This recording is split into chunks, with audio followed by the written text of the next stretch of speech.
Programme کو sabotage کروا سکیں، پاکستان پہ پابندیاں لگوا سکیں، پاکستان پر ویزوں کی پابندیاں لگیں۔ پاکستان میں آج تک کسی نے بھی، چاہے وہ کتنا بھی حکومت مخالف ہو، ریاست مخالف سرگرمیاں نہیں کی تھیں۔ ریاست کے خلاف جس طرح پاکستان کے برانڈ کو نقصان پہنچانے کی کوشش کی، جس طریقے سے انہوں نے پاکستان کے کلیدی مفادات کو نقصان پہنچانے کی کوشش کی، میں سمجھتا ہوں کہ اس کی کوئی مثال ہماری تاریخ میں کم از کم نہیں ملتی۔ ہم نے جنرل مشرف کے بدترین مارشل لاء کا سامنا کیا، پیپلز پارٹی نے جنرل ضیاء الحق کے مارشل لاء کا سامنا کیا، لیکن کبھی کسی سیاسی جماعت نے اپنی سیاسی مخالفت کو ریاست مخالفت میں تبدیل نہیں کیا تھا۔ کبھی کسی نے برانڈ پاکستان کو نقصان پہنچانے کی کوشش نہیں کی تھی، لیکن پی ٹی آئی حمایتیوں نے جس طریقے سے برانڈ پاکستان کو ڈیمیج کرنے کی کوشش کی، جس طریقے سے اپنی اوورسیز حمایت کو پاکستان کے مفادات کے خلاف پاکستان کو بدنام کرنے کے لیے استعمال کیا، یہ نہایت ہی افسوسناک ہے۔ اور میں سمجھتا ہوں کہ وہ تمام لوگ جو اپنی معصومیت کے اندر یا کسی سیاسی ناتجربہ کاری کی بنا پر ان ساری سرگرمیوں میں ملوث تھے، انہیں ضرور اس بات پہ ٹھنڈے دل سے غور کرنا چاہیے کہ ہم میں سے کسی کی بھی سیاسی وابستگی پاکستان سے اور پاکستان کی ریاست سے جو ہمارا تعلق ہے اس سے بڑی نہیں ہے۔ ہم سب پہلے پاکستانی ہیں اور بعد میں ہماری کوئی سیاسی شناخت، چاہے وہ مسلم لیگ نون ہے، چاہے وہ پیپلز پارٹی ہے، چاہے وہ پی ٹی آئی ہے، چاہے وہ کوئی بھی سیاسی شناخت ہے، وہ پاکستان کی شناخت کے بعد آتی ہے۔ تو اس لیے یہ ایک بہت افسوسناک عمل ہے کہ پی ٹی آئی نے پاکستان کے آئی ایم ایف کے مذاکرات اور ایگریمنٹ کو سیبوٹاج کرنے کے لیے پوری دنیا کے اندر لابنگ کی، اپنے غیر ملکی چیپٹرز کو متحرک کیا، امریکہ میں ہر کانگریس مین اور سینیٹرز کے پاس جا کے دروازے کھٹکھٹائے،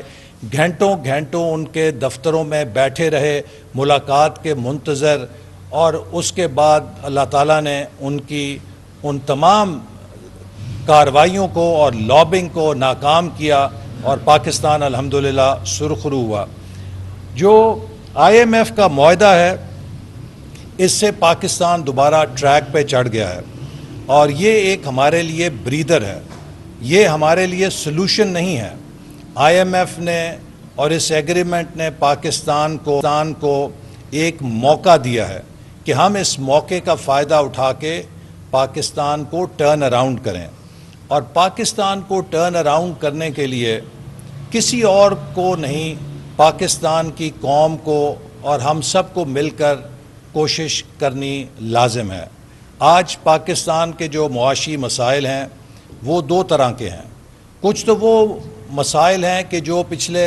4 سالوں کی مس گورننس اور لیک آف جو ان کی تھی ویژن اور مس گورننس تھی، اس کی وجہ سے پاکستان کو سامنا کرنا پڑا۔ تو آئی ایم ایف کا جو معاہدہ آج ہمیں کامیابی کی صورت میں ملا ہے، یہ میں ایٹ بیسٹ کہوں گا کہ ایک ہمارے لیے موقع ہے، یہ ہمارے لیے مستقل سلوشن نہیں ہے، اور اس میں جو کامیابی ہے وہ پوری قوم کی دعاؤں اور اس ٹیم کی جو وزارت خزانہ میں تھی اور جس کو وزیر اعظم شہباز شریف نے فرنٹ فٹ سے لیڈ کیا، اس کی کامیابی ہے۔ اور یہ بات قوم کبھی نہیں بھولے گی کہ اس معاہدے کو ناکام کرنے کے لیے پی ٹی آئی کے اوورسیز چیپٹرز کے ذریعے پوری دنیا میں لابنگ کی گئی۔ پوری دنیا میں پی ٹی آئی کے اوورسیز چیپٹرز نے وہاں کی حکومتوں پر ان کے ذریعے کوشش کی کسی طرح وہ آئی ایم ایف پر دباؤ ڈال سکیں کہ وہ پاکستان سے یہ معاہدہ کینسل کر دے یا اس کی تجدید نہ کرے۔ امریکہ کے کانگریس مین، سینیٹرز کے دفتروں کے باہر گھنٹوں گھنٹوں یہ بیٹھے رہے انتظار میں، اور 2-4 منٹ کی جو موقع ملا اس سے انہوں نے وہاں پر پلیڈ کیا کہ امریکہ پاکستان پر اقتصادی پابندیاں لگائے، امریکہ پاکستان پہ ویزوں کی پابندی لگائے، اور میں سمجھتا ہوں کہ ان سب پروپیگنڈے اور منفی کوششوں اور سازشوں کو اللہ تعالیٰ نے ناکام کیا اور پاکستان سرخرو ہوا۔ البتہ ان لوگوں کے چہرے بے نقاب ہو گئے۔ اب IMF سے جو ہمارا معاہدہ ہوا ہے، اس سے جو ہمیں آگے بڑھنا ہے، اس کے لیے ایک قومی پلان کی ضرورت ہے جو کہ ہم نے تیار کیا وزارت منصوبہ بندی نے، جسے 5 E's فریم ورک کہتے ہیں۔ پاکستان کے جو اس وقت بڑے مسائل ہیں وہ نہ IMF ٹھیک کر سکتا ہے، نہ ورلڈ بینک ٹھیک کر سکتا ہے، نہ کوئی ہمارا دوست ملک ٹھیک کر سکتا ہے۔ جو ہمارے اپنے مسائل ہیں انہیں ہم ہی نے ٹھیک کرنا ہے، اور میرے نزدیک جو پاکستان کے 9 بڑے چیلنجز ہیں ان میں ہمیں توجہ دینی ہے، جس کے لیے 5E فریم ورک ہم نے بنایا ہے۔ سب سے بڑا چیلنج یہ ہے کہ ہم پاکستان کی ایکسپورٹس کو کتنی تیزی کے ساتھ اس میں اضافہ کرتے ہیں، چونکہ پاکستان ہمیشہ جب بھی ترقی کی طرف جاتا ہے امپورٹس بڑھتی ہیں اور ہماری ایکسپورٹس میں اضافہ نہیں ہوتا، جس سے ہمارا بیلنس آف پیمنٹ کا کرائسس ہوتا ہے۔ تو ہمیں اب ایکسپورٹ ایمرجنسی لگا کر پورے اپنے تمام وسائل ملک کی برآمدات کو بڑھانے میں جھونکنا ہے، چاہے ہماری زرعی برآمدات ہیں، چاہے ہماری صنعتی برآمدات ہیں، چاہے ہمارے مین پاور کی ایکسپورٹ ہے، چاہے ہمارے IT کی ایکسپورٹ ہے، چاہے ہمارے منرلز کی ایکسپورٹ ہے۔ یہ 5 ذریعے ہیں جن سے ہمیں اپنی ایکسپورٹس کو بڑھانا ہے، اور خاص طور پہ اس میں SME سیکٹر کا بڑا ایک اہم کردار ہے۔ اگر ہم اپنے اسمال بزنس سیکٹر کو صحیح طرح اگلے 2-3 سال میں پروموٹ کریں تو یہ بھی 30 سے 40 ارب ڈالر کی ایکسپورٹ جنریٹ کر سکتے ہیں۔ تو سب سے بڑا چیلنج ہمارا ایکسپورٹ ہے، جو کہ دنیا میں ہمارا پرسنٹیج آف GDP کم ترین ہے، اور ہر کامیاب ملک نے ایکسپورٹ کے ذریعے کامیابی حاصل کی ہے۔ دوسرا بڑا challenge low tax to GDP ratio ہے۔ ہمیں ایک ٹیکس پیئنگ نیشن بننا پڑے گا،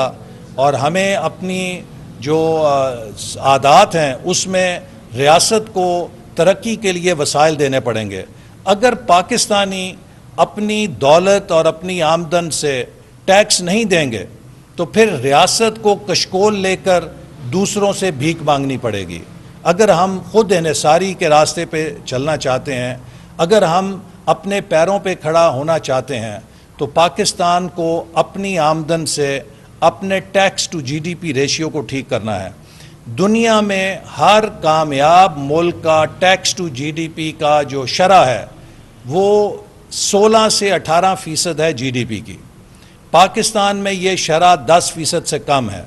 تو ہم اس طرح ترقی نہیں کر سکتے۔ لہٰذا یہ ایک چیلنج ہے کہ پوری قوم کو ٹیکس کلچر کی طرف جانا ہے، اور جو بھی اپنی آمدن کما رہا ہے اسے اپنی آمدن میں سے ٹیکس ادا کرنا ہے، اور ٹیکس چوری کو ہر انسان نے ہر جگہ چوکیدار بن کے روکنا ہے۔ یہ ہر پاکستانی کا فرض ہے کہ جہاں پر وہ ٹیکس چوری دیکھتا ہے اس کی نشاندہی کرے، کیونکہ اس ٹیکس چوری کی سزا ان کو ملتی ہے جو ٹیکس ادا کرتے ہیں۔ اگر ٹیکس چور ٹیکس ادا نہیں کریں گے تو جو ٹیکس ادا کر رہے ہیں انہیں زیادہ ٹیکس ادا کرنا پڑے گا۔ اسی طرح جو اگلا ہمارا چیلنج ہے وہ پروڈکٹیوٹی کا ہے۔ پاکستان کی پروڈکٹیوٹی، پیداواریت کی جو ایفیشنسی ہے، جو پیداوار کی ایفیشنسی ہے، وہ ساؤتھ ایشیا میں لویسٹ ہے۔ ہمیں اپنی لیبر پروڈکٹیوٹی کو بڑھانا ہے، اور لیبر پروڈکٹیوٹی کو بڑھانے کے لیے ہمیں اپنے معمولات کو ٹھیک کرنا ہے۔ ایک قوم جو رات 2 بجے تک جاگتی ہو اور صبح 10 بجے سو کے اٹھے، وہ کبھی ترقی نہیں کر سکتی۔ ہمیں اپنے معمولات زندگی کو اسی ڈھب پہ لانا ہے جیسے دنیا کا ہر کامیاب ملک جس روز و شب پر چلتا ہے، چاہے وہ یورپ میں ہے، چاہے وہ ایشیا میں ہے، چاہے وہ نارتھ امریکہ میں ہے۔ ہر کامیاب ملک جو ہے early to bed and early to rise کے فلسفے چلتا ہے۔ ہمارے ہاں بدقسمتی سے ہم رات 1-1 بجے 2-2 بجے تک تجارتی مراکز کھول کے رکھتے ہیں اور صبح 12 بجے تک سوتے ہیں۔ اس سے لیبر پروڈکٹیوٹی نہیں بڑھتی۔ اگر ہمیں لیبر پروڈکٹیوٹی بڑھانی ہے تو ہمیں صبح کام کا جلدی آغاز کرنا ہے۔ یہ پروڈکٹیوٹی زراعت میں بھی، صنعت میں بھی، سروسز میں بھی، آفیسز کے اندر بھی، کہ ہم کس طرح کم وسائل سے زیادہ نتائج حاصل کر سکتے ہیں۔ یہ ایک بہت بڑا چیلنج ہے۔